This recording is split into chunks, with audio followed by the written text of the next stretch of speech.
जय हिंद मित्रों, गोलीय दर्पण के बारे में पढ़ते हैं। गोलीय दर्पण उस दर्पण को कहते हैं जिसकी परावर्तक सतह किसी खोखले गोले का भाग होता है। यह दो प्रकार के होते हैं, उत्तल दर्पण कॉन्वेक्स मिरर, अवतल दर्पण कॉनकेव मिरर। इस चित्र में आपको गोलीय दर्पण दिखाया गया है। गोलीय दर्पण जिसका परावर्तक सतह उभरा हुआ रहता है उसे उत्तल दर्पण कहते हैं और उसमें अंदर की ओर कलई किया गया है। इस चित्र में आप देख सकते हैं, ये अंदर की ओर कलई किया गया है।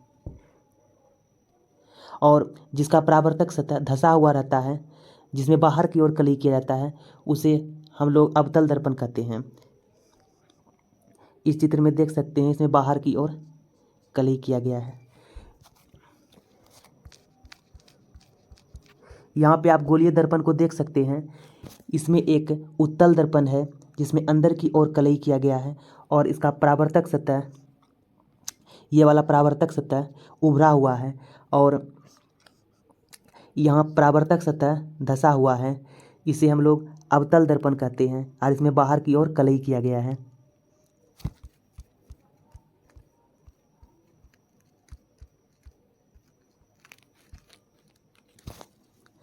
उत्तल दर्पण वैसा दर्पण जिसका भीतरी सतह कलई किया जाता है एवं परावर्तक सतह उभरा हुआ रहता है। अभी अभी हमने देख चुके हैं मित्रों कि जिसका भीतरी सतह, ये सतह कलई किया जाता है। अगर कलई नहीं किया जाएगा तो शीशा बन जाएगा। कलई किया जाता है और ये सतह उभरा हुआ रहता है। इसी से होकर के सूर्य की किरण आती है और परावर्तित हो जाती है। फोकस, उत्तल दर्पण का फोकस मुख्य अक्ष पर वह बिंदु है जहां मुख्य अक्ष के समांतर आ रही प्रकाश की किरणें दर्पण से परावर्तन के बाद मिलती हुई प्रतीत होती है। यहाँ देख सकते हैं, मुख्य अक्ष के समांतर एक किरण आती है। चूंकि यह परावर्तक से सतह इसका उभरा हुआ है, इसलिए इस ओर परावर्तित हो जाएगा। इसलिए यह किरणें दर्पण से परावर्तन के बाद ऊपर की ओर जाएगी तो ये मुख्य अक्ष के इस अक्ष के किसी बिंदु पर नहीं मिलेगी। इसलिए एक लाइन इस किरण को इस ओर बढ़ाते हैं तो ये आभासी मिलती हुई प्रतीत होती है। ये आभासी जिस बिंदु पर ये इस बिंदु पर मिलती है, इसी बिंदु को हम लोग फोकस कहते हैं। अवतल दर्पण वैसा गोलीय दर्पण जिसका बाहरी सतह कलई किया जाता है तथा परावर्तक सतह धंसा हुआ होता है। इस दर्पण का बाहरी सतह कलई किया गया है ये, और परावर्तक सतह जिसे सूर्य की किरणें आएगी और परावर्तित हो जाएगी, वो धंसा हुआ है।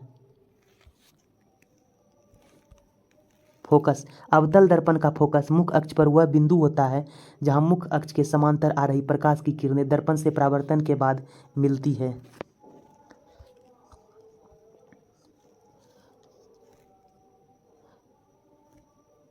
अवतल दर्पण पर या मुख्य अक्ष के समांतर आ रही प्रकाश की किरणें दर्पण के परावर्तन के बाद इस बिंदु पर मिलती है। इसी बिंदु को अवतल दर्पण का फोकस कहते हैं। गोलीय दर्पण से संबंधित पद, ध्रुव। गोलीय दर्पण के मध्य बिंदु को गोलीय दर्पण का ध्रुव कहते हैं। या उत्तल दर्पण है या अवतल दर्पण है, ये दोनों के इस मध्य बिंदु को इसका ध्रुव कहते हैं, जिसे P से दिखाया गया है। वक्रता केंद्र, गोलीय दर्पण जिस गोले का भाग होता है उसके केंद्र को वक्रता केंद्र कहते हैं। गोलीय दर्पण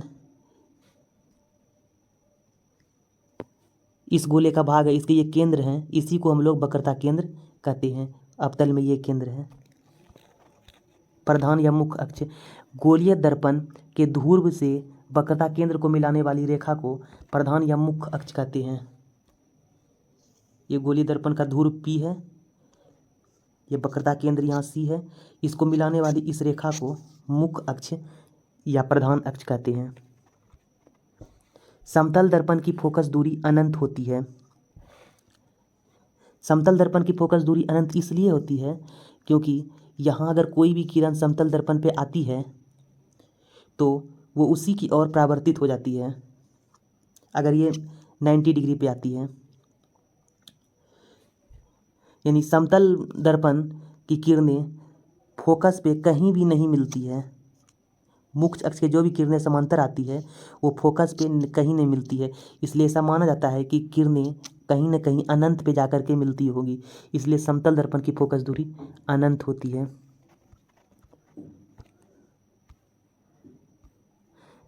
ये गोलीय दर्पण दिखाया गया है और गोलीय दर्पण में हमेशा कलई दाईं ओर किया जाता है।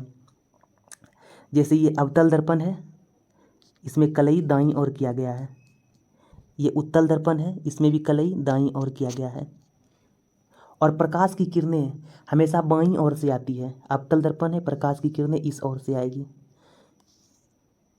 यहाँ मिलेगी तो ये फोकस हो जाएगा। ये उत्तल दर्पण है तो प्रकाश की किरणें कुछ इस तरह से आएगी, क्योंकि इसका परावर्तक सतह उभरा हुआ है इसलिए ये इस ओर परावर्तित हो जाएगी। इस किरणें को आगे बढ़ाने पर यहाँ ये मिलती हुई प्रतीत होती है, इसलिए इसका फोकस ये हो जाएगा। कलई हमेशा गोलीय दर्पण के दाईं ओर किया जाता है और वस्तु हमेशा दर्पण के बाईं ओर रखा जाता है।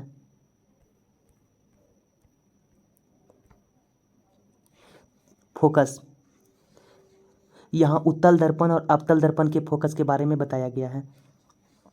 अवतल दर्पण, यहाँ किरणें आ रही है और फोकस से वास्तविक में मिलती हुई प्रतीत होती है।